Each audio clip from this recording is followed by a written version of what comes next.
Assalamualaikum, welcome back to Zaf channel guys. Aku just nak wish happy Halloween kepada sesiapa yang sambut. So malam-malam hantu, malam-malam seram ni kan, dikatakan korang kena jaga-jaga sikit. Banyak baca doa lah orang cakap kan.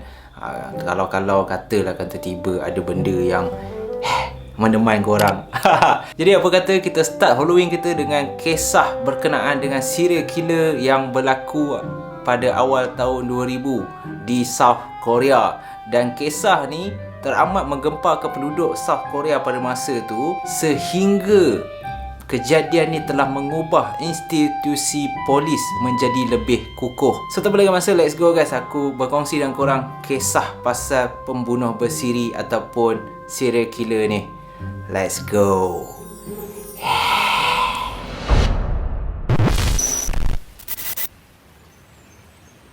Kisah yang aku kongsi dengan korang pada malam ni berkenaan dengan seorang pembunuh bersiri pada awal tahun 2000 telah menggemparkan seluruh penduduk di South Korea. Dan nama serial killer ni lebih dikenali sebagai The Raincoat Killer, ataupun nama sebenar dia dikenali sebagai Yo Yong Chul, berasal daripada salah satu daerah yang bernama Gochang Country di South Korea. Dia ni lahir pada tahun 1970 dan mempunyai seorang anak lelaki hasil perkahwinan bersama isteri dia. Tetapi kehidupan dia ni guys, sejak daripada kecil lagi, dia ni lahir dalam keluarga yang serba kekurangan, ataupun aku boleh cakap miskin.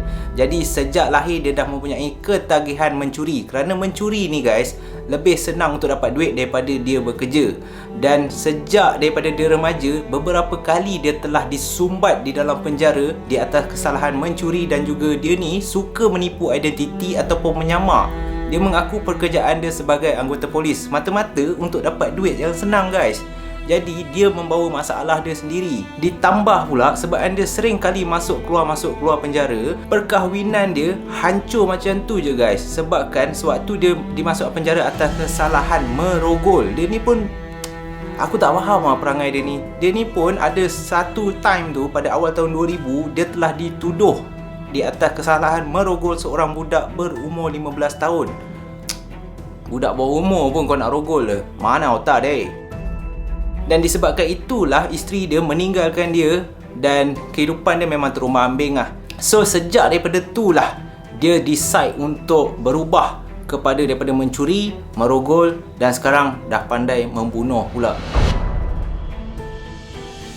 So dia start membunuh pada tahun 2003, di mana modus operandi dia mencari semua mangsa dia adalah terdiri daripada orang kaya dan juga pelacur. Kenapa dia cari orang kaya dan pelacur je?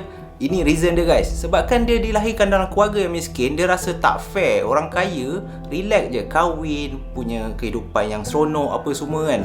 Tetapi dia daripada remaja terpaksa cari duit sendiri, mencuri dan disumbat pula dalam penjara. Jadi dia telah menyimpan dendam. Bagi dia orang kaya memang layak dihukum. Dan kenapa pelacur pun kena sekali? Ini dikatakan bahawa pada penghujung 2003 dia telah mempunyai seorang kekasih. Selepas dia bercerai tu, pada penghujung 2003 dia punyai kekasih, dan kekasih dia ni dikatakan seorang GRO ataupun escort girl lah. Dan apabila kekasih dia ni dapat tahu bahawa dia ni adalah raincoat killer atau perangai dia tak semenggah macam mana yang dia cakap, kekasih dia decide untuk tinggalkan dia. Dan sejak daripada itulah, apabila dia tahu kekasih dia nak tinggalkan dia, dia pun bunuh kekasih dia guys. Jadi itulah sebab kenapa pembunuh ni dia hanya target dua jenis orang sahaja, sama ada orang kaya dan juga pelacur. Cara dia bunuh ni yang unik. Cara dia bunuh ni lah yang menyebabkan seluruh penduduk di South Korea pada awal tahun 2000 tu, termasuklah polis, jadi takut. Sebab ini dikirakan teramat mengerikan ataupun tragis. Semua mangsa dia, korang just imagine kepala diorang dihentak menggunakan tukul. Dan tukul ni bukannya tukul beli dekat kedai DIY yang biasa tu. Dia siap custom made guys. Dia potong handle tempat pemegang tukul tu menjadi pendek, dan saiz pun dia pilih supaya muat-muat tangan dia. Sebab apa? Sebab itulah senjata yang digunakan untuk membunuh semua mangsa-mangsa dia, dengan cara menghentak kepala mangsa beberapa kali, dan ada sesetengah tu sampai hancur guys. Hancur ni bukan sikit-sikit Ada satu kes tu dia bunuh budak OKU sampaikan otak dia bersepah dan melekat di seluruh dinding rumah. Korang bayang betapa sicknya otak dia ni. Pemilihan dia untuk membunuh suspek ni secara rawak ataupun secara random kalau dia jumpa orang kaya yang dia rasa dia tak suka, dia akan bunuh. Kalau dia jumpa pelacur yang dia boleh langgan pun dia akan bunuh. Tetapi ada satu benda yang pelik. Dia ni pun bukannya random biasa-biasa. Sebab dia ni rengkok killer, dia nak lah ada, orang cakap ada ni sikit lah kan, ada, jadi dia nak lah ada kelas sikit kan. So pelacur yang dia pilih kenalah tak besar, tak gemuk, tak tinggi sangat, tak pendek sangat. Orang cakap sedap-sedap, gebu-gebu je. Tetapi bukan sebab untuk keseronokan ataupun untuk melepaskan nafsu dia. Ada sebab guys.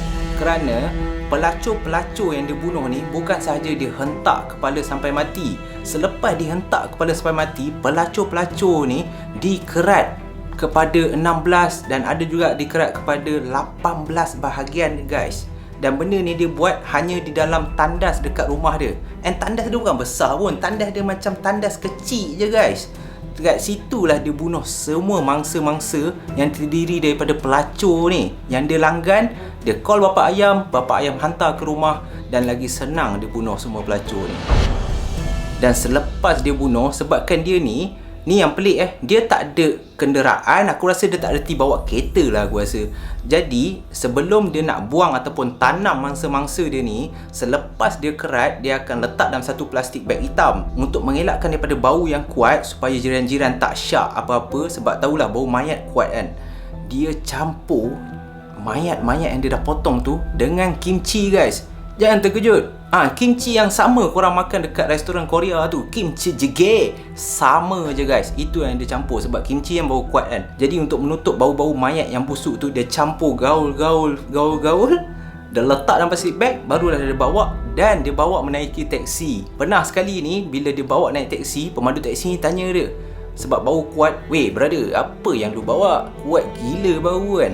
Dan dia cakap, "Oh, ini kimchi, mak aku kasih, dia bekal untuk aku." Dan pemandu teksi ni sampai ada yang membahan dia, kuat orang makan kimchi, sampai berbag-bag kan kau bawa, kuat gila bau. Tetapi tak kantoi. Jadi berjaya ke trik dia ni. Dan walaupun dia ni pandai, walaupun sepanjang 2003 sehingga 2004 selama setahun tu polis tak dapat trace dia ni, tetapi orang cakap sepandai-pandai tupai melompat, akhirnya memang kantoi lah. Dan cara dia kantoi ni bodoh gila.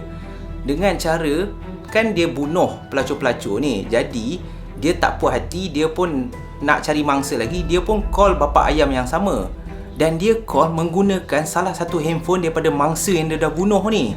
Jadi bila dia call bapa ayam ni dapat panggilan daripada nombor pekerja dia sendiri. Bapa ayam ni pelik lah, ini pekerja aku yang hilang, macam mana laki ni boleh call menggunakan handphone pekerja aku ni? Jadi sebab bapa ayam ni rasa macam tak sedar hati, dia pun telah membuat laporan polis.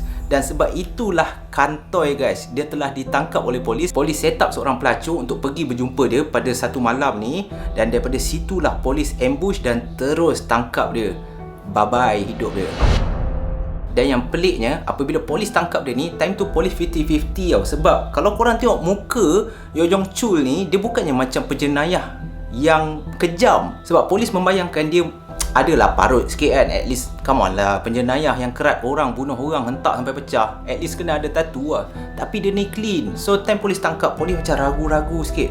Tetapi dia dengan penuh bangganya, dia cakap kat polis, "Yes, akulah yang bunuh 21 orang tu semua." Dan polis terkejut. Dia siap tunjuk bukti kat mana dia tanam, dekat mana dia potong mayat-mayat ni semua.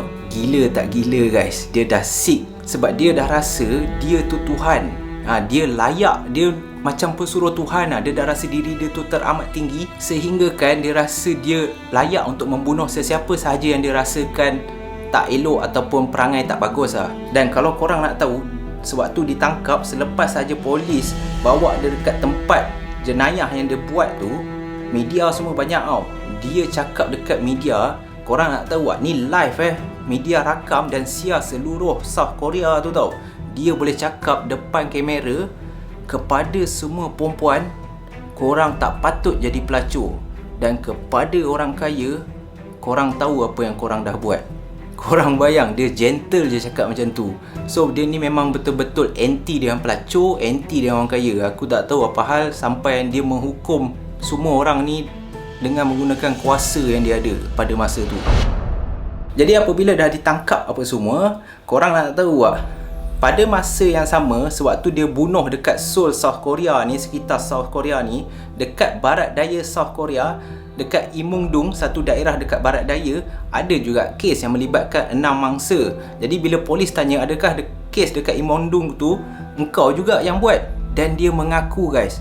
Tetapi apabila polis cek latar belakang apa semua, polis dapat tahu yang kes 6 orang mangsa dekat Imungdung tu bukan dia yang bunuh. Jadi polis tanya dia, apa hal engkau nak mengaku juga yang Imungdung tu 6 orang mati engkau yang buat? Dan selepas polis cek apa semua, barulah polis tahu bahawa ada sesetengah polis dah offer dia ni, if dia mengaku kes dekat Imungdung tu dia yang buat juga, polis ni cakap kita orang akan jaga anak kau, sara anak kau sampai dia habis belajar di universiti. So sebab itulah dia mengaku. So dah ada deal belakang-belakang pula. Korang bayang betapa korapnya institusi polis pada masa tu. Dan kenapa aku cakap kes ni selepas semua dah settle mengubah institusi polis, kerana selepas je kes Raincoat Killer ni, polis kat Korea dapat selesai hampir ke semua kes dan dia mempunyai peratusan selesai kes sebanyak 98%. Jadi selepas kes ni dikirakan polis di South Korea ni power gila guys. Semua jenis jenayah diorang dapat selesaikan. Dan hampir 98%, tinggi gila tau. Dan disebabkan pada awal tahun 2000, dan cerita ni memang menggemparkan pasal Raincoat Killer ni, sebabkan cara pembunuhan dia, dan ini boleh dikatakan pertama kali serial killer berada di Korea. Ada seorang pengarah ni siap buat filem guys berdasarkan The Raincoat Killer ni, dan tajuk filem tu The Chaser. Kalau korang nak tengok, korang boleh pergi tengok. Baru-baru ni kalau korang nak lebih detail dokumentari menunjukkan latar belakang video apa semua, Netflix ada keluarkan satu dokumentari pasal The Raincoat Killer ni guys. So korang boleh pergi dekat Netflix dan tengok sendiri. Itu memang best. Tetapi kepada budak yang berumur, aku harap adalah mak bapak ataupun orang-orang dewasa teman. Sebab ngeri sikit lah kalau tengok seseorang macam tu kan, tak elok lah. So itulah saja kisah pasal The Raincoat Killer. Aku tak tahulah seram ke tak bagi korang, dan aku harap korang terhibur dengan kisah pada malam ni. Memang kejam, memang ngeri. Kita boleh ambil pengajaran bahawa tak kisahlah kita rasa orang tu betul ke baik, kita jangan sesekali ambil tugas Tuhan. Kita sebagai manusia, kita nilai diri kita dahulu, kita ubah diri kita dahulu sebelum kita nak menghukum seseorang. Jadi kalau korang ada pendapat pasal The Raincoat Killer ni, korang boleh tinggal ke komen kat bawah. Give a thumbs up. And lagi sekali, Happy Halloween. So just have fun guys. Okay, pergilah ambil gula-gula kat rumah makcik-makcik dia yang pakai kostum hantu ke apa kan. Dah nama pun Halloween kan. Tapi ingatlah, jangan taksub lah ataupun jangan buat benda-benda syirik lah walaupun Halloween.